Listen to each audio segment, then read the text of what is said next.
College प्रवेश परीक्षा में सिर्फ 4 महीने बचे हैं। इस तरह समय क्यों बर्बाद कर रहे हो? उसकी आवाज अचानक बहुत गंभीर हो गई। तुम उस जैसी लड़की से दोस्ती कैसे कर सकते हो? परीक्षा के बाद भी तुम्हें उसके जैसा कोई नहीं मिलेगा। मैंने तुरंत भौएं चढ़ा लीं। माँ, आप उसके बारे में ऐसा कैसे कह सकती हैं? लेकिन लिंग हुई ने आंखें घुमाईं और घृणा से मेरी तरफ देखा। जाकर बाथरूम के आईने में देख लो। उसके बारे में किसने कहा? मैं तुम्हारे बारे में बात कर रही हूं। मेरा चेहरा और भी लाल हो गया। ये तो अभी भी मेरी प्यारी और दयालु, मेरी प्रिय माँ हैं। लिंग हुई ने अपना सिर घुमाया और गंभीरता से सलाह दी। बेटी, तुम्हारे इतने अच्छे अंक हैं और तुम इतनी सुंदर हो। तुम्हारा भविष्य उज्ज्वल है। अब तुम्हें कॉलेज प्रवेश परीक्षा की तैयारी पर ध्यान देना चाहिए और किसी और चीज के बारे में नहीं सोचना चाहिए। तुम्हारे स्तर पर तुम्हें कौन सा लड़का नहीं मिलेगा? इस छोटे बदमाश के बहकावे में मत आना। शिया किंगवान का चेहरा बेहद असहज था। आंटी, जियाओ हाओ चेन बहुत अच्छा इंसान है। सच कहूं तो उन्होंने पहले कभी ऐसी मां नहीं देखी थी। लिंगलिंग का हर शब्द अप्रिय था, लेकिन शिया किंगवान को महसूस हुआ कि माँ बेटे का रिश्ता वाकई अच्छा था। वो एक प्यारी आंटी थीं। उन्होंने तुम्हें तंग तो नहीं किया ना? मतलब उन्होंने तुम पर हाथ तो नहीं उठाया? शिया किंगवान ने आज्ञाकारी भाव से सिर हिलाया। नहीं। ये देखकर मैं असंतुष्ट होकर बुदबुदाया, हमारे बीच एक गद्दार है। तुम इतने नाराज क्यों हो? लिंग हुई और भी नाराज थी, ठंडी मुस्कान के साथ। जूनियर हाई में तुमने कितनी गलत हरकतें की हैं, याद नहीं? तुम मुझसे उम्मीद करते हो कि मैं तुम्हें सबक सिखाऊं? मैंने हाथ हिलाया। वो तुम्हारा अपना बच्चा है कमीने। तथ्यों को छोड़ दें तो आधी जिम्मेदारी तुम्हारी भी है। लिंग हुई ने मेरी तरफ ध्यान देने की जहमत नहीं उठाई और शिया किंगवान को देखकर मुस्कुराई। बेटी, मैं उसके लिए पकौड़े लाई हूं। तुम दोनों साथ में दोपहर का खाना खा सकती हो। इतना कहकर उसने याओ याओ की तरफ देखा। छोटी बच्ची, तुम कितनी प्यारी हो, बिल्कुल अपनी बहन जैसी सुंदर। तारीफ सुनकर याओ याओ अपनी माँ के पीछे से झांकी। दादी भी बहुत सुंदर हैं। लिंग हुई की मुस्कान वैसी ही रही। दादी? शिया किंगवान ने याओ याओ को गले लगाया और समझाया कि वो अपने परिवार के ज्यादा करीब है और सुंदर आंटियों को दादी कहना पसंद करती है। इससे लिंग हुई की मुस्कान और चौड़ी हो गई, लेकिन उसकी नजरें याओ याओ के चेहरे पर काफी देर तक टिकी रहीं। उसे लगा जैसे ये छोटी बच्ची जानी पहचानी लग रही हो, मानो उसने उसे पहले कहीं देखा हो। मैं बस खाना लेकर आई हूं, लिंग हुई ने दरवाजे की तरफ लौटते हुए कहा। तुम लोग मजे करो, मैं अब वापस जाती हूं। उसे लगा कि उसकी मौजूदगी से शिया किंगवान थोड़ी घबरा गई है, जैसे कोई नई दुल्हन पहली बार अपनी सास से मिल रही हो। ये सुनकर शिया किंगवान असहज हो गई और फुसफुसाते हुए बोली, आंटी, कृपया हमारे साथ रुकिए और खाना खा लीजिए। बोलते समय उसके चेहरे पर हल्की सी लाली आ गई, मानो वो घर की मुखिया हो। लिंग हुई ने झट से हाथ हिलाकर कहा, नहीं नहीं, मैं आने से पहले ही खाना खा चुकी हूं। शिया किंगवान और कुछ नहीं कह सकी। उसने अपना हाथ अपने एप्रन पर रखा और बेहद विनम्र लग रही थी। मैंने उसे देखा और मुझे अचानक लगा कि वो इस बार याओ याओ जैसी लग रही है। तस्वीर में दिख रही शिया किंगवान एक ऐसी सौम्य महिला थी जो तुरंत एक गुणी पत्नी और स्नेहशील माँ का आभास देती थी। फिर मैंने अपने होंठ सिकोड़ लिए। आप अभी अभी आई हैं, इतनी जल्दी क्यों जा रही हैं? मैं तुम्हारे लिए पकौड़ी लाने के लिए इतनी दूर तक आई हूं। अगर तुम मुझसे मिलना चाहो तो मुझे फ़ोन कर देना, मैं जल्दी वापस आ जाऊंगी, लिंग हुई ने सहजता से कहा। तुम सिर्फ एक रात के लिए घर पर हो और सोमवार को तुम्हारी क्लास है। बार बार आना जाना तुम्हारे लिए झंझट भरा है। मैं थोड़ी बेबस हूं, लेकिन क्या तुम्हारा आना तुम्हारे लिए झंझट भरा नहीं है? तुम फिर भी मुझे निर्देश दे रही हो। लिंग हुई कुछ कहना चाहती थी, लेकिन फिर उसे लगा कि ये दिखावा होगा और उसने बस नाक सिकोड़ ली। इतनी सुंदर लड़की तुम्हारी दोस्त है, तुम्हें खुश होना चाहिए, उसे तंग मत करो। मैं उसे तंग कैसे कर सकता हूँ? बोलते बोलते उसने अपने जूते पहनने शुरू कर दिए। मैं तुम्हें छोड़ने चलता हूँ। लिंग हुई ने मना नहीं किया। हालांकि उसका बेटा बालिग हो चुका था, फिर भी वो हाई स्कूल का छात्र था। एक माँ होने के नाते उसके मन में कुछ सवाल तो थे ही। शिया किंगवान ने अपना एप्रन कसकर पकड़ा और फुसफुसाते हुए कहा, अलविदा अंकी। याओ याओ ने अनिच्छा से हाथ हिलाते हुए कहा, अलविदा दादी। दादाजी और दादी जी उसके प्रति बहुत स्नेह रखते थे। कभी कभी जब पापा और मम्मी काम में व्यस्त होते थे तो दादाजी और दादी जी उसकी देखभाल करते थे और उसे रोज स्कूल से लेने जाते थे। लेकिन उस समय दादी जी के बाल काफ़ी सफ़ेद हो गए थे। अब वो बहुत जवान और सुंदर दिखती हैं। अलविदा छोटी बच्ची, लिंग हुई मुस्कुराई। मैंने ज़्यादा ध्यान नहीं दिया। मैं उसके साथ नीचे तक गया। ऐसा लगता था कि उसे कुत्तों से बहुत प्यार है, लेकिन सिर्फ इसलिए कि वो सुंदर है उसे छूने की कोशिश मत करना। मैं मजाक नहीं कर रहा था।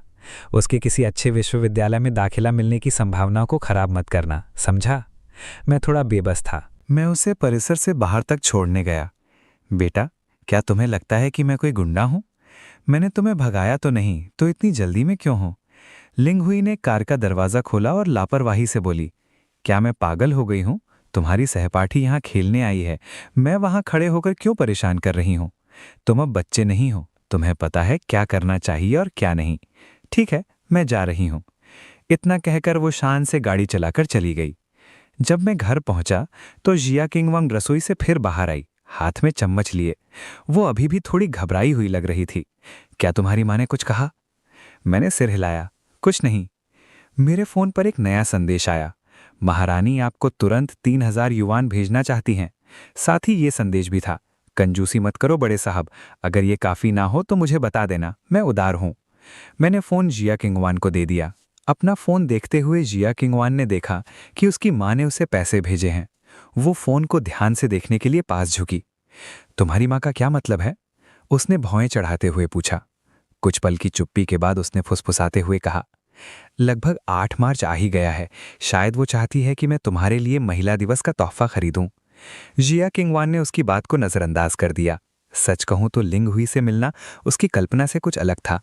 उसमें माँ या बड़ों जैसा कोई आडंबर नहीं था, जो गुण उसकी सहपाठियों में भी था। अपने मजबूत व्यक्तित्व के साथ शियाओ जिकिंग जिया किंगवान से लगभग पूरी तरह से विपरीत थी। इसलिए जिया किंगवान वास्तव में हमारे रिश्ते से ईर्ष्या करती थी। हालांकि वो जानती थी कि उसे ऐसा नहीं सोचना चाहिए, फिर भी जिया किंगवान के मन में एक अजीब सा ख्याल आया। बहू होना तो काफी सुखद बात होनी चाहिए। जिया किंगवान ने अपने कान के पीछे हाथ फेरा और आत्मविश्वास से उसकी नजरों से ओझल हो गई। चलो पहले खाना खा लेते हैं। सच कहूं तो ये शिया दाशिया हुआ, यानी जिया किंगवान वाकई एक स्वाभाविक पत्नी है। साधारण सामग्री से बने व्यंजन याओ याओ को बेहद खुश कर देते थे। दोपहर के भोजन के बाद मैंने बर्तन धोने का जिम्मा उठाया। जिया किंगवान ने याओ याओ के साथ थोड़ी देर खेली, फिर उसे सुलाने के लिए उसके कमरे में ले गई। जब मैं रसोई से बाहर आया तो जिया किंगवान ने खाना बनाना खत्म कर लिया था और चुपचाप कमरे का दरवाजा बंद कर दिया था। वो सो रही थी, उसकी उंगलियां उठी हुई थी। धीरे बोलो, मैंने कहा, लेकिन मेरे बोलते ही उसका चेहरा अचानक गर्म हो गया। ऐसा नहीं था कि मुझे ये महसूस नहीं हुआ कि दंपत्ति ने बच्चे को सुलाकर किसी गुप्त अंतिमता के लिए दूसरे कमरे में चले गए हैं। मैंने उसके अजीब व्यवहार पर ध्यान नहीं दिया और पूछा, आज दोपहर हम क्या कर रहे हैं? परीक्षा दे रहे हैं। मैं अपना स्कूल बैग भी लाई हूं। पिछले कुछ दिनों में तुमने जो परीक्षाएं दी हैं, मुझे दिखाओ। इतना कहकर शिया किंगवान साफ सुथरी डाइनिंग टेबल पर बैठ गई और अपनी स्कूल बैग से सामान निकालने लगी। मुझे हिलते हुए ना देखकर वो अपनी कलम से टेबल पर थपथपाने लगी। क्या कर रहे हो? उसने कहा। जल्दी करो, मैंने कहा और उसे जांचने के लिए अपना परीक्षा पत्र निकाल दिया। शिया किंगवान ने उसे ध्यान से देखा। जांच पूरी होने के बाद उसके चेहरे पर काफी शांति छा गई। वो समझ गई थी कि मैंने कड़ी मेहनत की है। हालांकि अंग्रेजी का परीक्षा पत्र थोड़ा गंदा था, लेकिन पिछली बार से काफी बेहतर था। फिर उसने गंभीरता से कहा, क्या कोई ऐसा प्रश्न है जो तुमने गलत किया हो और तुम्हें समझ में ना आया हो? मैं तुम्हें समझा सकती हूं। मैं आराम से कुर्सी पर पीछे झुक गया और घमंड से सिर हिलाया। मैं आमतौर पर एक ही गलती दोबारा नहीं दोहराता। शिया किंगवान थोड़ी हैरान थी। तो फिर तुम्हारे नंबर इतने कम क्यों आते हैं? उसने कहा। मेरी माँ को मेरी कोई परवाह नहीं है। घर आते ही मैं गेम खेलता हूँ, आधी रात तक खेलता रहता हूँ, पढ़ाई के लिए समय ही नहीं मिलता। वो सीधी होकर बैठ गई और परीक्षा पत्र पलटने लगी। क्या तुम्हें गेम खेलना पसंद है? मैंने पूछा। ठीक है, बस समय बिताने के लिए। शिया किंगवान एक पल के लिए रुक गई, सोच में डूबी हुई। उसे वो दिन याद आया जब मैं अपना बैग लेकर गेम कंसोल और सीडी बेचने गया था। असल में शायद उसे भी ये चीज़ें बहुत पसंद थी। मैंने उसकी नकल करते हुए जोर से मेज पर हाथ पटका। पढ़ना है या नहीं? अगर देखना है तो देख लो, पढ़ाई को बहाना बनाने की कोई जरूरत नहीं है। शिया किंगवान अपनी सोच से बाहर निकली। उसने भौएं चढ़ाकर मुझे घूरा। तुम्हें कौन देख रहा था? मैं तो बस खोई हुई थी। मैंने 600 से कम अंक पाने वाले किसी को इतना घमंडी कभी नहीं देखा। मुझे लगा जैसे मुझे नीचा दिखाया जा रहा है।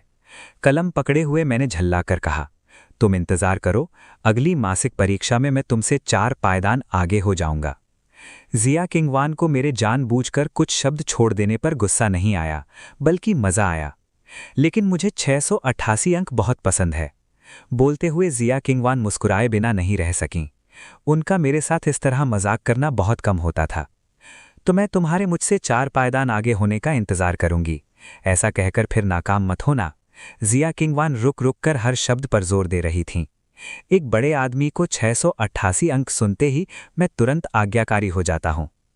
इसके बाद जिया किंगवान ने मेरे साथ मजाक करना बंद कर दिया और गंभीरता से उन सवालों के जवाब दिए जो मैंने गलत दिए थे।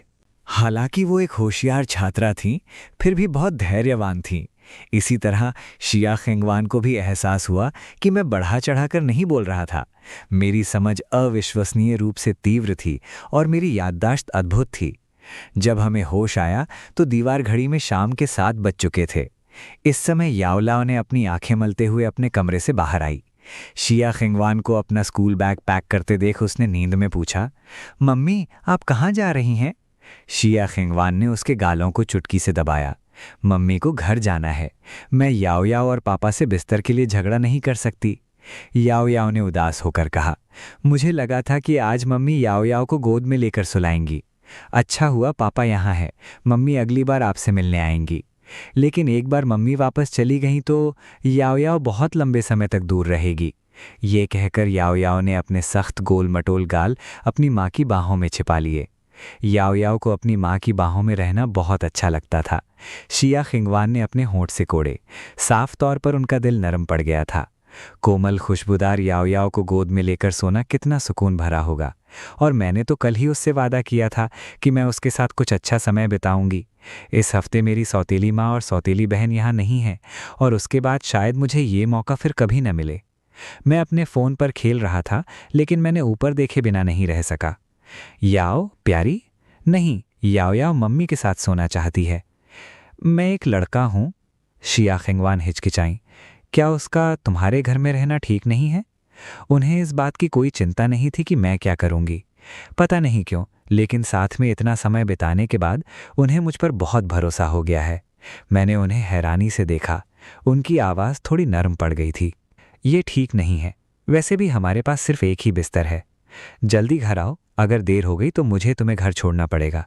तो आज रात। शिया खिंगवान ने अपने होंठ दबाए, अपनी बाहों में याओ याओ को देखते हुए। याओ याओ ने बिल्कुल सही समय पर दबी आवाज़ में शिकायत की, मम्मी सबसे अच्छी हैं। तो आज रात। शिया खिंगवान रुक गई और मेरी तरफ देखने लगी। लिविंग रूम तुम्हारा है। ये देखकर मेरा चेहरा उतर गया। हमारी अभी शादी भी नहीं हुई है और वो अभी से बाथरूम में सोना चाहती हैं। लिविंग रूम में सोना मैं बर्दाश्त नहीं कर सकती। इसलिए मैंने मुंह बनाकर कहा, अगर आधी रात को तुम्हारा खुद पर काबू ना रहा और तुम कुछ गलत करना चाहो तो? मम्मी ने आज मना किया है कि मुझे मत छूना। क्या तुम्हारी मम्मी ने सच में यही कहा? शिया किंगवान के बारे में सोचते हुए और फिर मेरी 1.79 मीटर की लंबाई देखकर उसे लगा कि ये कुछ ज़्यादा ही है। क्या मैं तुम्हें मजबूर कर सकता हूँ? मेरा चेहरा एकदम लाल होते देख उसने काफ़ी देर तक सोचा और फिर आखिरकार कहा, क्या याओ याओ तुम्हारी मदद के लिए नहीं है? याओ याओ और मैं मिलकर तुम्हें मजबूर कर सकते हैं। शिया किंगवान को लगा जैसे मैंने उसे बहका दिया हो और याओ याओ ने देखा कि मैं उसका मजाक किरकिरा करना चाहता हूं तो वो घबरा गई और मुझ पर चिल्लाई, पापा मम्मी को तंग मत करो। मैंने कुछ नहीं कहा। असल में मुझे इतना बुरा नहीं लगा, लेकिन मुझे लगा कि जिया किंगवान मेरे प्रति कुछ ज्यादा ही बेपरवाह लग रही थीं। हालांकि ये कोई बुरी बात नहीं थी, लेकिन रात के खाने के बाद मैं सोफे पर बैठकर अपने फ़ोन पर खेलता रहा और बीच बीच में मेज़ पर बैठी जिया किंगवान पर नज़र डालता रहा। पहले जिया किंगवान याओ याओ को लिखना सिखा रही थीं और बाहर वालों को वो उदासीन और ठंडी लगती थीं, लेकिन इस बार उनकी आंखों में कोमलता थी।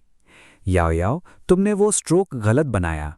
ओह, यहीं से सब शुरू हुआ। मेरे साथ एक जटिल पेचीदा रिश्ता। शाम के लगभग 9 बजे याओ याओ को नींद आने लगी। वो सोती हुई बिल्ली के बच्चे की तरह लगातार जम्भाई ले रही थी। जिया किंगवान याओ याओ को स्नान कराने के लिए बाथरूम ले गईं, फिर उसे बेडरूम में ले आईं। ये स्पष्ट था कि याओ याओ बहुत खुश थी, न केवल इसलिए कि उसकी माँ उसके साथ अधिक समय बिताना चाहती थी, बल्कि इसलिए भी कि उसके माता पिता दोनों एक ही समय में घर में थे। उसके लिए माता पिता दोनों की उपस्थिति वाला घर पूर्ण था। कुछ मिनट बाद जिया किंगवान पालथी मारकर बिस्तर पर बैठी थीं। याओ याओ उनकी बाहों में आधी नींद में थी। माँ, आप मुझे पापा के साथ बिताए हुए पलों के बारे में रोज बताती थीं, आज क्यों नहीं बता रहीं? जिया किंगवान की आवाज कोमल थी। क्योंकि वो सब बातें अभी तक हुई नहीं हैं। कब होंगी? जिया किंगवान ने अपनी बेटी के गालों को चुटकी भरते हुए कुछ नहीं कहा। लगभग आधा घंटा और बीत गया। याओ याओ गहरी नींद में सो गई। नींद में भी उसके चेहरे पर प्यारी सी मुस्कान थी और उसने अपनी माँ का हाथ ऐसे थाम रखा था जैसे वो कोई अनमोल खजाना हो। शिया किंगवान ने धीरे से उसका हाथ छुड़ाया, फिर बेडरूम के दरवाजे तक गईं और बोली, जियांग हाओचिन, मैं और याओ याओ आराम कर रहे हैं, तुम्हें भी जल्दी आराम कर लेना चाहिए। अपने फोन पर खेलते हुए मैंने यूं ही कहा, दरवाज़ा बंद करना याद रखना, ताकि अगर तुम आधी रात को खोलो तो मुझे सुनाई दे। शिया किंगवान ने मुंह बनाया, मुझसे बात करने से इनकार कर दिया और बस ताला दबाकर बिस्तर पर वापस चली गईं। अंधेरे में शिया किंगवान ने अपनी बेटी के गर्म और कोमल शरीर को गले लगाते हुए महसूस किया, जो धीरे से मम्मी बुदबुदा रही थीं। बाहर बैठक से कभी कभार हल्की कदमों की आहट सुनाई दे रही थी, लेकिन वे जानबूझकर धीमी थीं। इस हल्की हलचल ने शिया किंगवान को अजीब तरह से सुकून दिया और वो जल्दी सो गईं। जब वो दोबारा उठीं तो रात काफ़ी हो चुकी थी। शिया किंगवान को गले में तेज प्यास महसूस हुई। उसने धीरे से याओ याओ का हाथ एक तरफ किया, फिर वो पानी लेने के लिए रसोई में गईं। लेकिन वो अभी सोया नहीं था। वो डाइनिंग टेबल पर बैठकर कीबोर्ड पर टाइप कर रहा था। आवाज़ सुनकर वो मुड़ा और ऊँघती हुई शिया किंगवान को देखा। मैंने मुस्कुराते हुए कहा, क्यों न तुम वापस जाकर थोड़ी देर और रुक जाओ? शिया किंगवान तुरंत जाग गईं। मैं बस पानी देने बाहर आई थी। मैंने उसे ज़्यादा छेड़ा नहीं, बस सिर हिलाया। बोतल में गर्म पानी है, जाओ खुद ले लो। कुछ मिनट बाद शिया किंगवान पानी लेकर बाहर आईं। उसका चेहरा हैरानी से भरा था। तुम अभी तक सोए क्यों नहीं? उसने कंप्यूटर स्क्रीन की ओर झुकते हुए पूछा। स्क्रीन पर काले रंग का एक इंटरफेस था, जिस पर कोड की लंबी लंबी लाइनें लिखी थीं। ये काफ़ी जटिल लग रहा था। ऐसा लग रहा था जैसे उसकी उम्र का कोई हाई स्कूल का छात्र से बना रहा हो। मैंने कुछ समझाया नहीं, बस तेजी से टाइप करता रहा। थोड़ा नींद में लग रहा था। शिया किंगवान को समझ आया, तुम काम कर रहे हो? मैंने आलस से जवाब दिया, नहीं ऐसा नहीं है, मैं कुछ छोटी मोटी चीज़ें बना रहा हूँ। ये आसान है और इससे जल्दी पैसे मिल जाते हैं। वैसे भी याओ याओ की स्कूल की फ़ीस बहुत ज़्यादा है। शिया किंगवान दंग रह गई।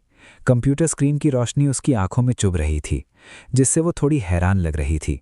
ये पहली बार था जब उसे लगा कि दो अलग अलग समयों के बीच का लंबा अंतराल सचमुच गायब हो गया है। हालांकि मेरा चेहरा साफ तौर पर जवान दिख रहा था, फिर भी एक पल के लिए उसे लगा कि मैं सचमुच याओ याओ की तस्वीर में दिख रहे अधेड़ उम्र के आदमी से मिलता जुलता हूँ। होश में आते ही उसने तुरंत हाथ बढ़ाकर मेरे कीबोर्ड पर उंगलियां रख दी। काफ़ी देर हो गई है, पहले जाकर आराम कर लो। वो मुझ पर हंस पड़ी, तुम बाद में सोना। शिया किंगवान ने होंठ सिकोड़ते हुए कहा, याओ याओ भी मेरी बेटी है। जब वो स्कूल जाने लगेगी तो मैं परिवार का खर्चा उठाऊंगी, तब मैं तुम्हारा कर्ज ज़रूर चुका दूंगी। ये सुनकर मैं थोड़ा हैरान रह गया। परिवार का खर्चा उठाने का मतलब याओ याओ का खर्चा उठाना है ना? क्या तुम मेरा खर्चा भी उठाओगी? मैंने समय देखा और पाया कि काफ़ी देर हो चुकी थी। मैंने कंप्यूटर बंद किया और उठ खड़ा हुआ। ठीक है, सो जाओ, लेकिन शिया, तुम्हें भविष्य में और पैसे कमाने होंगे। याओ याओ ने कहा कि मैं भविष्य में बहुत काबिल बनूंगा और उसे डर है कि तुम मेरा खर्च नहीं उठा पाओगी। किसने कहा कि वे तुम्हारा खर्चा उठाएंगे? बोलते बोलते शिया किंगवान को एहसास हुआ कि उसने जो कहा उसमें कुछ गड़बड़ है। वो इसका खंडन करना चाहती थी, लेकिन काफ़ी देर तक चुप रहने के बाद आखिरकार हकलाते हुए बोली, तो तुम्हें गायन और नृत्य जैसी और प्रतिभाएं सीखनी होंगी, नहीं तो मुझे नुकसान होगा। मैं हंस पड़ा और बोला, सपने देखते रहो, मैं अपना शरीर बेचता हूं, अपनी प्रतिभा नहीं। शिया किंगवान इसका जवाब नहीं दे पाईं और जल्दी से अपने कमरे में चली गईं। मैंने ज़्यादा ध्यान नहीं दिया। नहाने के बाद मैं सोफे पर लेट गया। अपने कमरे में शिया किंगवान ने कोमल प्यारी जियाग्याओ को गोद में लिया और सो गईं। अचानक उसने दरवाजे पर लगातार दस्तक सुनी। मैं तुम्हारे लिए नाश्ता लाई हूं, जल्दी करो और याओ याओ को उठाओ। तुमने कहा था ना कि तुम्हारा परिवार आज वापस आ रहा है और तुम्हें जल्दी वापस जाना है। शिया किंगवान हिलना या जवाब देना नहीं चाहती थी। कल अपने कमरे में लौटने के बाद से उसे ठीक से नींद नहीं आई थी और वो सुबह के करीब ही सो पाई थी। लेकिन लगभग आधे मिनट बाद दस्तक जारी रही। अब तो उसकी गोद में बैठी याओ याओ भी परेशान हो गई थी। मम्मी, मम्मी, दरवाज़ा खोलो, कितना शोर है, कितना शोर। शिया किंगवान भी बहुत चिढ़ गई थी। आधी नींद में ही मुझे अचानक बेचैनी होने लगी। वो ठंडेपन से बिस्तर से उठी, मेरी तरफ देखा, फिर चुपचाप मुड़कर वापस लेट गई। मैं जम गया। ये लड़की जो इतनी बड़ी हो गई है, बिल्कुल आज सुबह की याओ याओ जैसी लग रही है। लेकिन अभी तो बहुत सुबह है, मुझे उठने की बिल्कुल भी इच्छा नहीं थी। थोड़ी देर चुप रहने के बाद मैं बिस्तर के पास गया और याओ याओ को गोद में उठा लिया। मेरी प्यारी बेटी, उठने का समय हो गया है। जियांग याओ ने मुंह फुलाकर कहा। पापा कितने चिढ़ाते हैं, याओ याओ अभी तक नहीं उठी।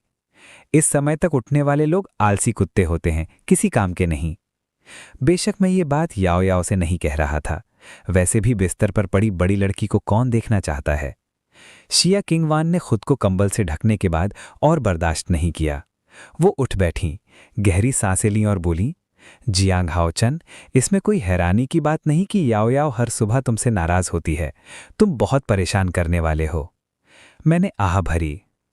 याओ याओ बड़ी हो रही है, वो नाश्ता क्यों नहीं करेगी? मैं हर दिन खुश नहीं रहती। मैं आज सुबह जल्दी इसे खरीदने गया था। शिया किंगवान इस बात पर बहस नहीं कर सकीं, इसलिए वो उठीं और याओ याओ को लेकर नहाने के लिए बाथरूम में चली गईं। माँ और बेटी ने शीशे के सामने साथ साथ ब्रश किया और चुप रहा जब तक कि वो अपनी बेटी को खाने की मेज पर नहीं ले गईं। अभी भी गर्म दूध और भुट्टा देखकर शिया किंगवान को देर से एहसास हुआ कि क्या हुआ था। उन्हें अचानक थोड़ा अपराध बोध हुआ। मैंने उन्हें हल्की मुस्कान के साथ देखा। ऐसा मत सोचो कि कुछ नहीं हुआ, तुम अभी मुझसे नाराज थे। क्या तुम नाखुश हो? शिया किंगवान के कान जल उठे। उन्होंने अपनी नज़रें नीची कर लीं और फुसफुसाते हुए कहा, मैं तुम्हारी मदद करूंगी, मैं तुम्हारी मदद करूंगी। आज सुबह मुझे ठीक से दिखाई नहीं दे रहा था और मैं तुम्हें पहचान नहीं पाई। मैंने मुंह बनाया। ठीक है, तुम अभी भी नासमझ बनने का नाटक कर सकती हो ना, कैसा रहेगा? शिया किंगवान ने अपने सूखे होठों को चाटा। अगली बार जब तुम सुबह उठो तो बस मुझे नज़रअंदाज कर देना, वरना तुम भी मुझसे नाराज हो सकते हो। अगली बार चाहिए? मुझे गुस्से से हंसी आ गई। मैंने कहा था तुम दोनों बिल्कुल एक जैसे हो। मैं तो कुत्ता हूं, मुझे तो हर सुबह 2 बार लात पड़ती है। शिया किंगवान को अपराध बोध हुआ। दोषी महसूस करते हुए उसे एहसास हुआ कि वो वाकई गलत थी। मिंग और याओ ने अभी अभी छोटी उंगली से वादा किया था और याओ की मां होने के नाते उसने उसे निभाया तक नहीं। ये सोचते हुए शिया किंगवान ने आखिरकार कोशिश करने का फैसला किया। कैसा रहेगा अगर तुम मेरी गाल को वैसे ही चुटकी काटो जैसे तुमने आज सुबह याओ को डांटते समय किया था? मैं वादा करती हूं कि मैं पलटकर जवाब नहीं दूंगी और अब हम गुस्सा नहीं करेंगे, ठीक है? शिया किंगवान का आखिरी वाक्य, जिसमें थोड़ी नज़ाकत थी, अचानक मेरे होश उड़ा गया। क्या ये अभी भी वही शांत चतुर इंसान थी जिसे मैं जानता था? वो मुझसे इतनी नर्म खुशामदी आवाज़ में बात कर रही थीं। क्या वो याओ की जगह मुझे अपने लिए इस्तेमाल कर रही थीं? मैं काफ़ी देर तक चुपचाप बैठा रहा। फिर आखिरकार मैंने 2 कप तैयार दलिया और दूध उनकी तरफ बढ़ा दिया। नाश्ते के बाद शिया किंगवान अपना स्कूल बैग लेकर घर चली गईं। उसके लिए यह सप्ताहांत काफ़ी व्यस्त रहा था। उसने याओ के साथ समय बिताया और मेरी पढ़ाई की आदतों को गौर से देखा। परिवार के लौटने के बाद शायद उसे इतनी आज़ादी न मिले और अगले सप्ताह के लिए मैंने 9 स्वर नियमावली का गहन अभ्यास शुरू करने का फैसला किया, क्योंकि कॉलेज प्रवेश परीक्षा नज़दीक आ रही थी। ऐसा नहीं है कि मुझे अच्छे अंक चाहिए, बस याओ याओ के आने से हमारा भविष्य बदल गया है, जिसमें मेरा और शिया किंगवान का भविष्य का विश्वविद्यालय भी शामिल है। इसलिए मुझे अब भी उम्मीद है कि स्कूल चुनते समय मेरे कम अंक शिया किंगवान के फैसले को प्रभावित नहीं करेंगे। शायद ये एक आदमी की गरिमा का मामला है। उसी दोपहर ली यूयू दोपहर का भोजन लेकर लौटी ही थी कि उसने मुझे कोने में बैठकर खाते पीते और पढ़ते हुए देखा। वो शिकायत किए बिना नहीं रह सकी। तुम्हें आजकल क्या हो गया है? पहले तो मैं मना भी करती थी, तुम पढ़ाई करने से इनकार कर देते थे, अचानक अंग्रेजी क्यों पढ़ रहे हो? मैंने लापरवाही से कहा, क्या ये पैमी के गुस्से की वजह से नहीं है? मैं तो तभी उत्साह से पढ़ती हूँ जब अंग्रेजी टीचर भी मुझे निकम्मा समझती हैं। ली यूयू ने आंखें घुमाई, फिर अपनी नोटबुक निकाली और मेरी नकल करने लगी। यूयू, मैं तुमसे हमेशा कुछ पूछना चाहता था। जब हमारी कक्षाएं अलग अलग हुईं तो तुमने मानविकी क्यों नहीं चुनी? ली यूयू कुछ नहीं बोली, बस चुपचाप खाती और पढ़ती रही। उसे पता था कि वो हर मामले में थोड़ी धीमी है। रसायन विज्ञान पढ़ना उसके लिए और टीचर के लिए यातना जैसा था। अचानक चेन हाओ की आवाज़ सुनाई दी। तुम दोनों यहाँ क्यों खा रहे हो? मैंने उसकी तरफ देखा लेकिन कुछ नहीं कहा। उसके पीछे बड़ी बड़ी चमकीली आंखों वाली एक लड़की खड़ी थी जो खुश मिजाज और प्यारी लग रही थी। चेन हाओ ने उसे देखकर मुस्कुराया। जाओ, उन्हें वहां ढूंढो, मैं अपनी दोस्त के साथ खाऊंगा। लड़की ने पलकें झपकाईं और साथ खाने का सुझाव दिया। ली यूयू ने उसकी तरफ देखा, फिर जल्दी से अपना सिर नीचे कर लिया, जैसे उसे कुछ हुआ ही ना हो। मैं तुम्हें जानती हूं, चेन हाओ आजकल रोज तुम्हारे बारे में बात कर रहा है।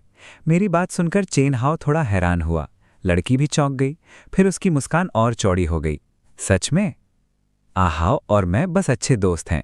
हमारी मुलाकात तब हुई जब वो खेल के मैदान में बास्केटबॉल खेल रही थी।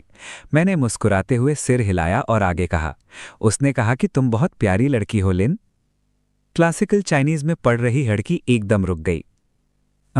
मेरा सरनेम झू है। मेरा नाम झू कियान है। मैं 11वीं कक्षा में पढ़ती हूँ। माहौल अचानक थोड़ा अजीब हो गया। मैं एक पल के लिए चुप हो गया। माफ करना, शायद मैंने तुम्हें किसी और से समझ लिया। चेन हाओ ने मुझे तुम्हारे बारे में नहीं बताया। ली यूयू जो उबला अंडा खा रही थी, ये सुनकर मेरा दम घुटने लगा। मुझे हंसी आ रही थी लेकिन हिम्मत नहीं हुई, इसलिए मैंने अपना सिर नीचे कर लिया, अपनी हंसी दबाई और चुपके से वेन को फुसलाया। अंत में लड़की इतनी शर्मिंदा हो गई कि वो और नहीं रुक सकी और अपना खाना लेकर अपनी सहपाठी को ढूंढने चली गई। मैंने चेन हाओ को बेपरवाही से देखा। दूसरों की जिंदगी बर्बाद मत करो। चेन हाओ आराम से अपनी कुर्सी पर पीछे झुक गया। इससे दूसरों की जिंदगी कैसे बर्बाद हो रही है?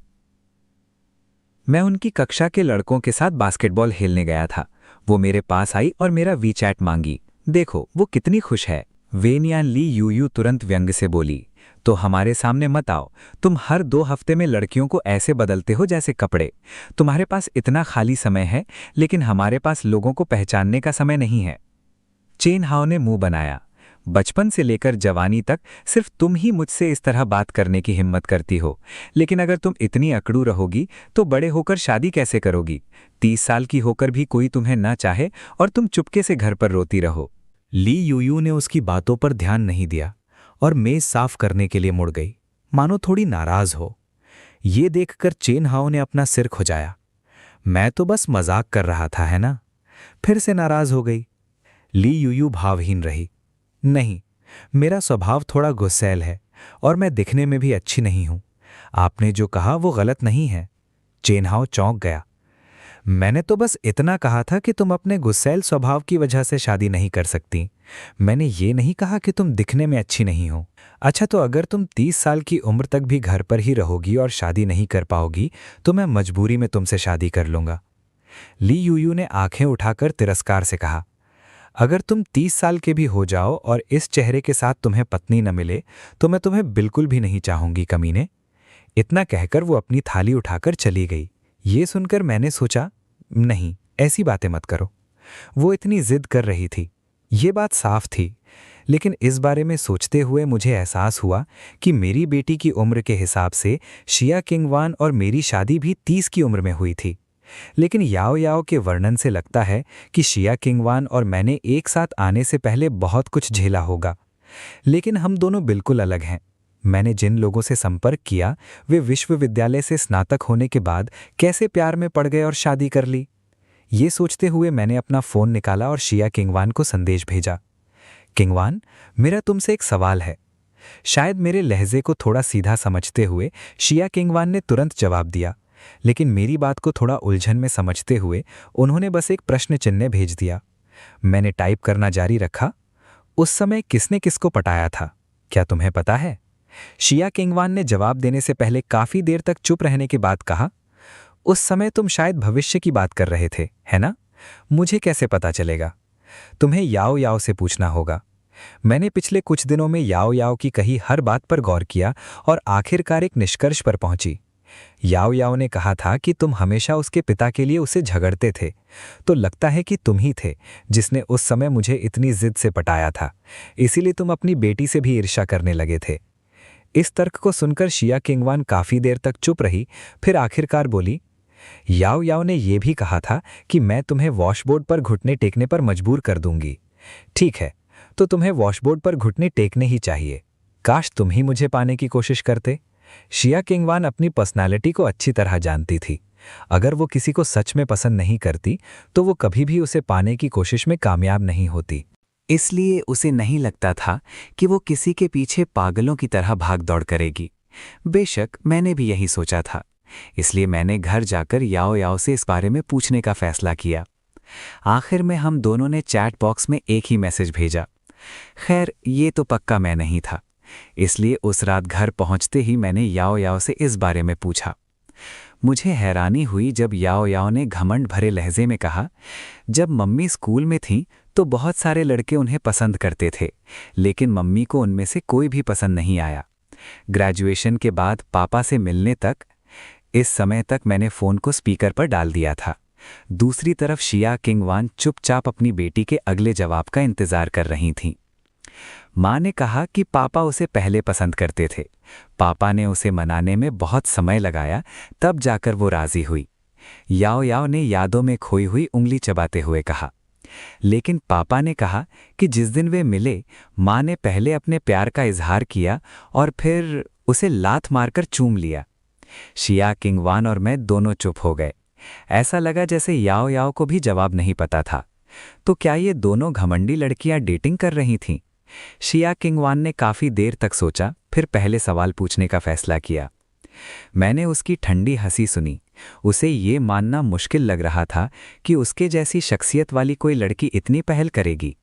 लेकिन याओ याओ के अनुसार हमारी लंबाई में अंतर को देखते हुए अगर मैं झुकता नहीं तो उसे थोड़ा सा पैर के पंजों पर खड़ा होना पड़ता। और मैं थोड़ा परेशान हो गया। मुझे आखिरकार राजी होने में बहुत समय लगा। याओ याओ, क्या तुम्हें यकीन है कि पापा वही भेड़िए हैं जिसे कढ़ाई में मारा गया हो? बेशक मुझे नहीं लगता था कि याओ याओ झूठ बोल रही थी। शायद हम दोनों को ये पता ही नहीं था कि किसी से सच्चा प्यार करना कैसा होता है। अगले कुछ दिनों में हालांकि हम हर दिन एक दूसरे को फ़ोन करते थे, लेकिन हमारी मुलाकातें बहुत कम हुईं। एक तो पढ़ाई में व्यस्तता के कारण और दूसरा शाम को परिवार के साथ समय बिताने के कारण। मार्च के अंत में एक दिन अचानक मेरे पेट और पैर में तेज दर्द हुआ, चक्कर आने लगे और मेरी हालत बहुत खराब हो गई। चैन हाओ और लियो यू इतने डर गए कि वे मुझे तुरंत अस्पताल ले गए। लेकिन अप्रत्याशित रूप से मेरे एक्सरे देखने के बाद डॉक्टर ने आह भरी। इतनी कम उम्र में, कितना दुख की बात है भाई। मैं स्तब्ध रह गया। मेरे मन में कई सवाल कौंध गए। डॉक्टर ने धीरे से मुस्कुराते हुए कहा, भाई चिंता मत करो, ये सिर्फ एक्यूट साइनोसिस है। भाई, ये अच्छी बात है। ये सुनकर मैंने तुरंत अपनी आंखें घुमाईं, मन ही मन खुद को कोसने लगा। लेकिन शुक्र है समय पर इलाज मिल गया, इसलिए कोई बड़ी समस्या नहीं है। सर्जरी में बस 1 घंटा लगेगा और कुछ दिनों के आराम और संतुलित आहार से वो ठीक हो जाएगा। लियो यू ने आखिरकार राहत की सांस ली। अभी तो तुमने मुझे लगभग डरा ही दिया था। मैं पहले बिल चुका देती हूँ। चैन हाओ, हाओ चैन की चाची को फ़ोन करो। शिया किंगवान को इस बारे में अगले दिन पता चला। क्योंकि मुझे लगा कि ये कोई बड़ी बात नहीं है, इसलिए मैंने उसे नहीं बताया। याओ याओ ने रोते हुए फ़ोन किया और बताया कि उसके पिता बीमार हैं। क्योंकि याओ याओ रो रही थी और ठीक से समझा नहीं पा रही थी, शिया किंगवान का दिल बैठ गया और उसकी सांसें थोड़ी फूल गईं। अपनी माँ के साथ जो हुआ था उसे देखने के बाद वो अस्पताल और बीमारी जैसे शब्दों के प्रति बहुत संवेदनशील हो गई थी। अस्पताल का पता चलने पर उसने स्कूल खत्म होते ही टैक्सी बुलाई और वहां पहुंच गई। साधारण से वार्ड में याओ याओ बिस्तर के पास लेटा हुआ मेरा हाथ पकड़े हुए रोने से उसकी आवाज़ बैठ गई थी। मैंने उसके गालों को चुटकी काटी। याओ याओ, अच्छी बच्ची बनो, रोना मत, पापा ठीक हैं। तभी जियांग लिंगलिंग बाहर से एक वॉश बेसिन लेकर अंदर आई। याओ याओ के रोने की आवाज़ सुनकर वो भी रोने लगी। हाओ चैन, आंटी तुम्हें इस हालत में देखकर बहुत दुखी हैं। बचपन से तुम्हें कभी कोई गंभीर बीमारी नहीं हुई, अचानक से तुम ऐसे क्यों हो गए? तुम हमारे परिवार में इकलौते लड़के हो। मैं कुछ पल चुप रहा, फिर बोला, आंटी मैं आपका भाई लैन वेई हूं। ऐसा नहीं है कि मेरी नसबंदी हो गई है। लेकिन जियांग लिंगलिंग और भी जोर से रोने लगी। लेकिन मेरे पेट पर लगे इस चीरे में बहुत दर्द हो रहा है, बहुत तकलीफ हो रही है। तभी शिया किंगवान बाहर से अंदर आई। जब उसने दो सुंदरियों को, एक बड़ी और एक छोटी, मेरे बिस्तर के पास लेटे हुए फूट फूट कर रोते देखा तो शिया किंगवान घबरा गई। जियांग हाओचेन, क्या हुआ? तुम तो पिछले हफ्ते बिल्कुल ठीक थे। मैंने हैरानी से उसकी तरफ देखा। ये तो बस लैन वेई है, छोटी बच्ची बिल्कुल भी नहीं डरी है। उसे लगता है कि मुझे कुछ हो गया है। शिया किंगवान ने राहत की सांस ली, लेकिन फिर भी घबराहट में अपने होंठ दबा लिए। वो चाची। मैं धीरे से मुस्कुराई। मेरी चाची अभी भी बच्ची जैसी हैं, है ना? जब मैंने देखा कि उन्हें अभी भी मेरी बात पर यकीन नहीं हो रहा है तो मुझे एक्सरे निकालकर उन्हें दिखाना पड़ा। जब उन्होंने उसे ध्यान से देखा, शिया किंगवान आखिरकार शांत हो गई। मुझे अपनी चाची और याओ याओ को शांत करने में, उन्हें ये यकीन दिलाने में काफ़ी समय लगा कि उनका शरीर पूरी तरह से ठीक है। इस समय मैंने अपनी बेटी का कान पकड़ा। याओ याओ, अगले कुछ दिनों के लिए अपनी चाची के घर क्यों नहीं रुक जाती? सच में सब ठीक है। अगर याओ याओ रोती रही तो मैं दुखी हो जाऊंगा। ये कहते हुए मैंने फिर से अपनी चाची की तरफ देखा। आप गर्भवती हैं, इसलिए याओ याओ को पहले घर ले जाकर आराम करने दीजिए। शिया किंगवान ने बाहर रात के सन्नाटे पर एक नज़र डाली, फिर अपने फ़ोन पर कई मिस्ड कॉल्स देखीं। आने से पहले उसने अपने पिता और सौतेली माँ को बस इतना बताया था कि वो एक सहपाठी से मिलने अस्पताल जा रही है। ये सोचते हुए शिया किंगवान, पिताजी ने संदेश भेजा, मैं आज रात उसके साथ रहूँगा। जवाब देने के बाद उसने अपना फ़ोन लॉक किया और जेब में रख लिया। फिर उसने झिझकती हुई जियांग लिंगलिंग की ओर देखा। आंटी जियांग, आपको याओ याओ को घर ले जाना चाहिए, मैं यहीं उसके साथ रहूँगी। जियांग लिंगलिंग सीधी खड़ी हुई और हिचकिचाईं। क्या तुम ठीक हो? शिया किंगवान ने सिर हिलाया। मैं ठीक हूँ। अगर मैं उसके साथ रहूँगी तो याओ याओ को आराम महसूस होगा। याओ याओ ने सहमति में सिर हिलाया और गुनगुनाया। उसकी आंखें अभी भी लाल थीं। मैंने शिया किंगवान की ओर देखा लेकिन कुछ नहीं कहा। जियांग लिंगलिंग के याओ याओ को घर ले जाकर आराम करने के बाद मैंने समय देखा। रात के 9:30 बज चुके थे। इसलिए मैंने कहा, शिया किंगवान, तुम्हें भी घर जाना चाहिए, तुम्हारी कल क्लास है। घर पहुंचकर मुझे मैसेज कर देना। लेकिन शिया किंगवान ने मेरी बात अनसुनी कर दी। इसके बजाय उसने अपना कोट उतारकर बगल वाली कुर्सी पर रख दिया और गर्म पानी की केतली लेने की तैयारी करने लगी। ये देखकर कि वो सचमुच रुकने वाली है, मैं भौहें चढ़ाए बिना नहीं रह सका। क्या तुमने नहीं कहा था कि तुम्हारा परिवार आजकल बहुत सख्त हो गया है? अगर तुम्हारी सौतेली माँ और सौतेली बहन फिर से तुम्हें परेशान करें तो क्या होगा?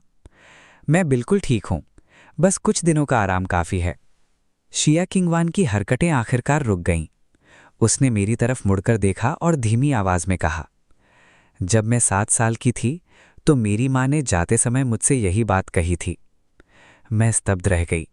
मेरा गला थोड़ा सा कांप गया, लेकिन मुझे समझ नहीं आ रहा था कि क्या कहूँ।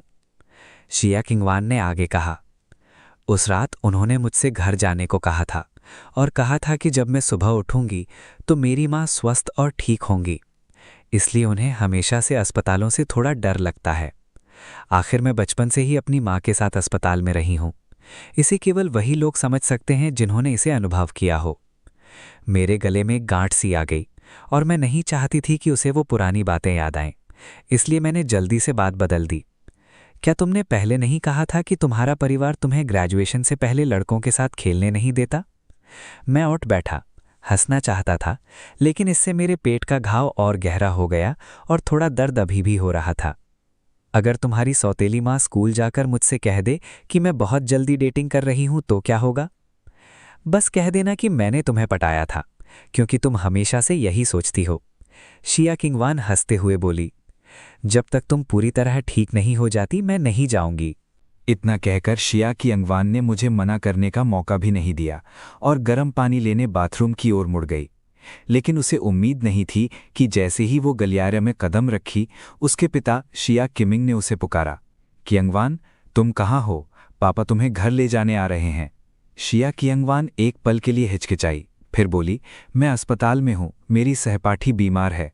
उसने पहले मेरी बहुत मदद की थी, इसलिए मैं उसकी देखभाल करना चाहती थी। क्या वो वही लड़का है? शिया किंगवान ने कोई जवाब नहीं दिया। हट्टे कट्टे शिया किमिंग ने धैर्यपूर्वक उसे समझाया, लेकिन ये एक छात्रा को नहीं करना चाहिए। उसका परिवार है, उसके अपने लोग हैं जो उसकी परवाह करते हैं। तुम अभी सिर्फ हाई स्कूल की छात्रा हो। सबसे ज़रूरी बात है, शिया कियंगवान ने उसे बीच में ही रोकते हुए कहा, पढ़ाई है ना? लेकिन पिताजी, मैं कुछ महीनों में स्नातक हो जाऊंगी, तब मेरे लिए सबसे ज़रूरी क्या होगा? शिया किमिंग को समझ नहीं आया कि क्या कहें।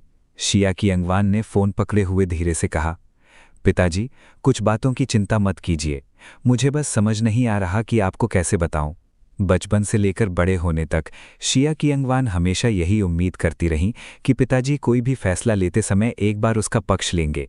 लेकिन जब से पिताजी आंटी शियाओ को सीधे उनके पास लाए, शिया कियोंग के जन्म तक और अब तक ऐसा कभी नहीं हुआ था। इसलिए शिया कियंगवान ने उन्हें याओ याओ के बारे में कभी नहीं बताया था। बात शुरू करने का तरीका न समझ पाने के कारण आधे घंटे बाद कॉल आखिरकार खत्म हो गई। शिया किमिंग को भी अपनी बेटी से कुछ कहना नहीं आ रहा था। वो बस यही कहते रहे, तुम्हारी उम्र में तुम्हें पढ़ाई पर ध्यान देना चाहिए। दोनों को दुख के साथ एहसास हुआ कि पिता और बेटी के बीच की दूरी इतनी बढ़ गई है। मैंने बाहर से शिया कियंगवान को अंदर आते देखा और पूछे बिना नहीं रह सका, क्या हुआ? अब बहुत देर से गायब थीं। शिया कियंगवान ने अपना बैग नीचे रखा, अपने पिता को फ़ोन किया और कुछ सामान खरीदने चली गईं। क्या तुम्हें भूख लगी है? कुछ खाना चाहते हो? शिया कियंगवान ने बेसिन में गर्म पानी डाला और सहजता से पूछा। मैं मुस्कुराया, कोई ज़रूरत नहीं, बस वहीं बैठकर पढ़ो। फिर उन्होंने मेरे बैग से लैपटॉप निकालने में मेरी मदद की। मेरा काम अभी खत्म नहीं हुआ है। शिया कियंगवान ने तुरंत भौहें चढ़ा ली। नहीं, नर्स ने कहा है कि मुझे बिस्तर पर ही रहना है। तुम हमेशा ऐसे क्यों रहते हो? अब तुम्हें फ़ोन चलाने की इजाज़त नहीं है। चेहरा धोने के बाद जल्दी से लेट जाओ। फिर उसने मेरा फ़ोन छीन लिया, उसे लॉक किया और मेरे बगल वाली छोटी मेज़ पर रख दिया। मैं दंग रह गया। नहीं, आजकल तुम मेरे सामने कुछ ज़्यादा ही अकड़ दिखाती हो। अभी तो तुम मेरी पत्नी नहीं हो। हाँ, शिया किंगवान ने एक गरम तौलिया निचोड़ा और उसे काउंटर पर फैलाते हुए मेरी तरफ देखा। मुझे नाजुक मरीजों को परेशान करना बहुत पसंद है। चलो, अपना चेहरा पास लाओ और तौलिए में लपेट लो। मैंने अनिच्छा से तौलिया लेकर अपना चेहरा पोंछा। चेहरा धोने के बाद शिया किंगवान ने लाइट बंद कर दी और सोफे पर बैठ गई। अगर तुम्हें किसी चीज़ की ज़रूरत हो तो मुझे बुला लेना। मैंने सिर घुमाकर देखा तो वो सोफे पर बैठी थी। उसका कोट उसके पूरे शरीर को ढके हुए था, बस उसका सिर दिख रहा था। उसका एक हाथ अभी भी फ़ोन चलाने के लिए खाली था। फ़ोन की हल्की रोशनी उसके चेहरे पर पड़ रही थी। शिया किंगवान का स्वभाव पहले से ही कुछ ठंडा और अलग थलग था, लेकिन अब वो और भी अकेली लग रही थी। वो इस काम में माहिर थी, मानो उसने ये कई बार किया हो। बचपन में शिया किंगवान शायद खुद को गेंद की तरह लपेटकर पूरी तरह ढक लेती थीं। अब वो बड़ी हो गई हैं और वो इंसान जिसे वो रात भर अपने कोट के नीचे दुबक कर सोती थीं, अब नहीं है। ये सोचकर मेरा गला भर आया। शिया किंगवान ने अपनी आंखें थोड़ी ऊपर उठाईं, जैसे कुछ गड़बड़ हो। थोड़ा आराम कर लो, कल तुम्हारी क्लास है। मैंने कुछ नहीं कहा और आज्ञाकारी होकर लेट गया। देर रात प्यास लगने से मेरी नींद फिर खुली। वार्ड में सन्नाटा था। मैं पानी का ग्लास लेने के लिए उठा, लेकिन मेरी इस छोटी सी हरकत से ही शिया किंगवान जाग गई। क्या हुआ? पानी पी लो, सो जाओ। जैसे ही मैं बिस्तर से उठने वाला था, शिया किंगवान खड़ी हुई और मेरे बिस्तर के पास आ गई। तुम्हें प्यास लगी है, क्या तुम किसी को बता नहीं सकते? क्या तुम्हें पता नहीं कि तुम मरीज हो? मुझे थोड़ी झुंझलाहट हुई। नहीं, तुम्हारी आवाज़ नहीं, तुम मेरी नकल क्यों कर रहे हो? शिया किंगवान ने मेरी बात अनसुनी कर दी, गर्म पानी का ग्लास मेरे हाथ में रखा और फिर अपनी कुर्सी पर लौट गई। मैं फिर लेट गया, लेकिन उस रात चुपचाप उठा और फिर से शिया किंगवान की खूबसूरत आंखों से मिला। मेरा चेहरा अजीब सा था। क्या मुझे शौचालय जाने में भी मदद करनी पड़ती है? शिया किंगवान ने फिर से अपनी आंखें बंद कर लीं। उनके गालों पर शर्म से लालिमा छा गई। ठीक है, जाओ। अगली सुबह शिया किंगवान अपना स्कूल बैग लिए हुए मुझे निर्देश देते हुए बोली, अपना दलिया बाद में पी लेना, सुबह थोड़ी देर पढ़ लेना, लेकिन कंप्यूटर का इस्तेमाल मत करना। मैं दोपहर को वापस आ जाऊंगी। मैंने सिर हिलाया और कक्षा में चला गया। उसके बाद आपको हर समय आने की ज़रूरत नहीं है, मैं बच्चा नहीं हूं। शिया किंगवान ने मेरी तरफ देखा, कुछ नहीं कहा, कमोड की कुर्सी समेटी, उसे अपने पास रखा और चली गईं। दोपहर को स्कूल के बाद शिया किंगवान ने दोपहर का खाना खरीदा और अस्पताल लौट आईं।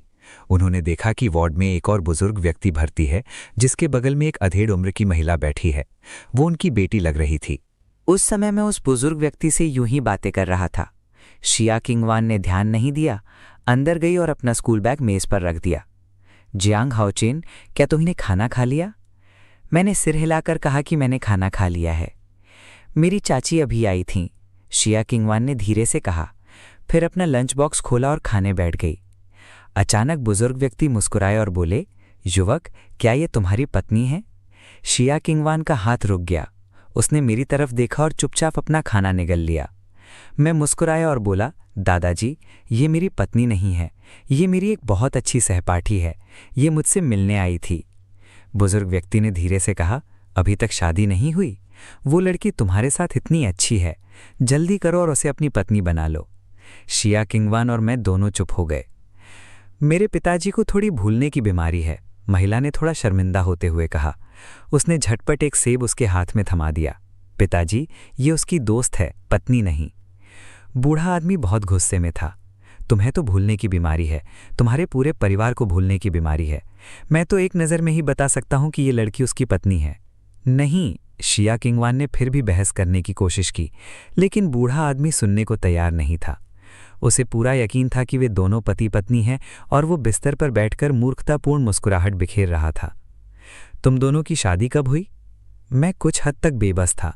दादाजी, हम अभी बच्चे हैं। बूढ़े आदमी ने सिर हिलाया और कहा, हाँ, अब बच्चा पैदा करने का समय आ गया है। अगर तुम्हारा रिश्ता स्थिर है तो जल्दी करो और एक बड़ा स्वस्थ बेटा पाओ। शिया किंगवान और बर्दाश्त नहीं कर सकी। वो समझाना चाहती थी, लेकिन उसे लगा कि इसका कोई मतलब नहीं होगा। इस बूढ़े आदमी के ऊपर से कठोर लेकिन अंततः हानिरहित शब्दों के सामने वो कुछ भी ऐसा नहीं कह सकती थी जिससे उसे ठेस पहुंचे। आखिरकार वो बस एक उबला अंडा मुंह में ठूंस कर बोली, कौन उसे एक बड़ा स्वस्थ बेटा देना चाहता है? बूढ़ा आदमी हंसते हुए बोला, तुम्हें लड़कियां पसंद हैं? लड़कियां अच्छी होती हैं, वो ज्यादा आज्ञाकारी और स्नेहशील होती हैं। मैं मुस्कुराया और मान गया, ये सच है। जिया किंगवान अब और बर्दाश्त नहीं कर सकी। उसने अपना लंच बॉक्स कूड़ेदान में रख दिया, मानो उसे अपने साथ नीचे ले जाना चाहती हो। असल में दोपहर में जब वो आई थी तो उसने कुछ खास नहीं किया था, जिससे उसका व्यवहार ऐसा लग रहा था जैसे वो बस मुझसे मिलने आई थी और फिर लंच बॉक्स खा गई।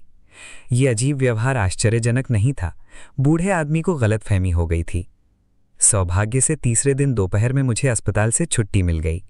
बूढ़े आदमी ने उन दोनों को सामान पैक करते देखा। मुझे जाने में थोड़ी हिचकिचाहट हो रही थी। तुम दोनों एक दूसरे का अच्छे से ख्याल रखना, वापस जाते ही बच्चा पैदा कर लेना।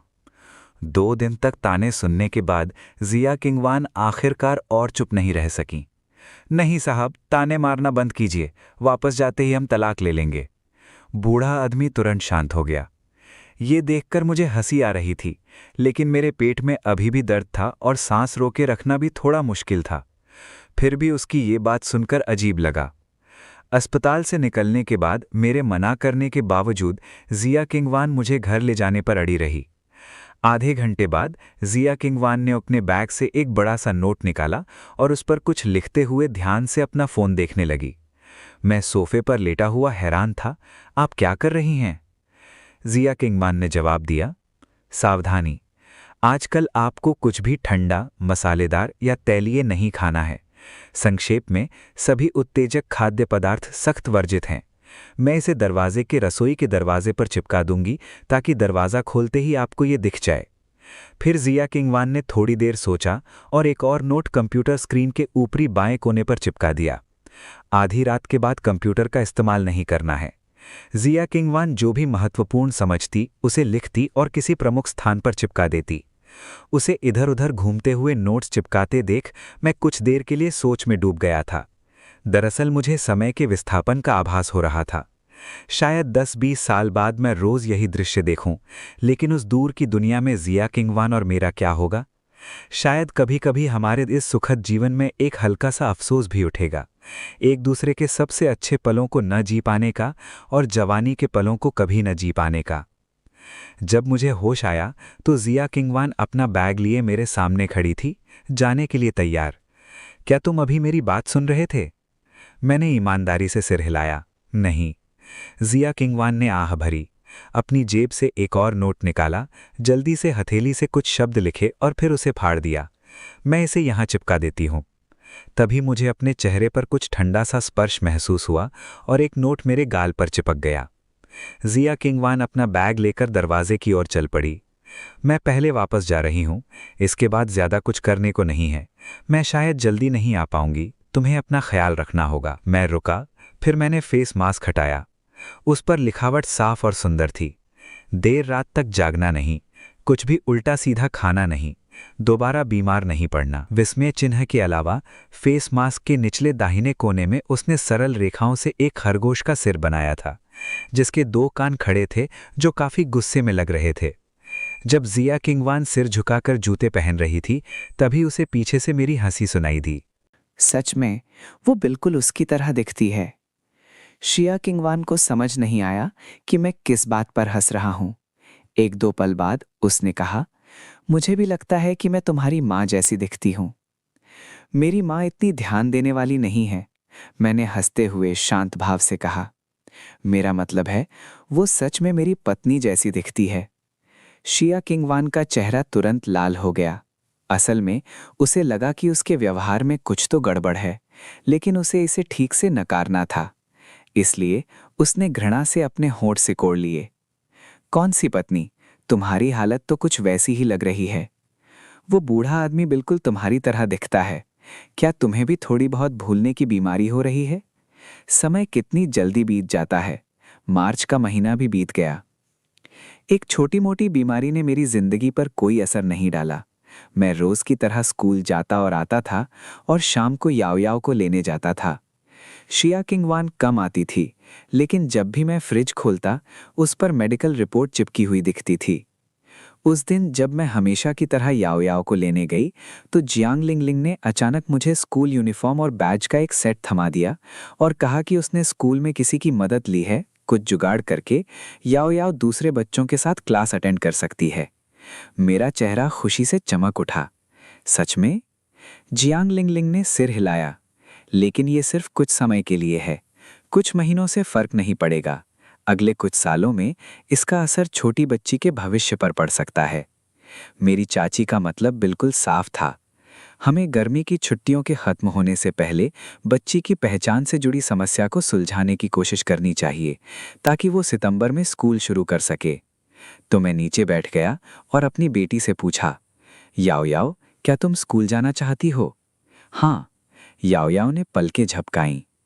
पुनर्जन्म और शरीर परिवर्तन के दौर से गुजरने के बाद उसने बहुत देर तक सोचा। उसका दिमाग अभी भी धुंधला था और उसे अस्पष्ट रूप से समझ में आया कि वो दूसरे बच्चों से अलग है। ये एक बहुत ही महत्वपूर्ण रहस्य था और वो अपने माता पिता के अलावा किसी को नहीं बता सकती थी। इसलिए जब दूसरे लोग आसपास होते थे तो वो बहुत ही सलीके से पेश आती थी और जोर से पापा नहीं चिल्लाती थी। अगले दिन जियांग लिंगलिंग ने जियांग याओ के लिए चाओयांग प्राथमिक विद्यालय में दूसरी कक्षा में एक ऑडिटर के रूप में जाने की व्यवस्था की।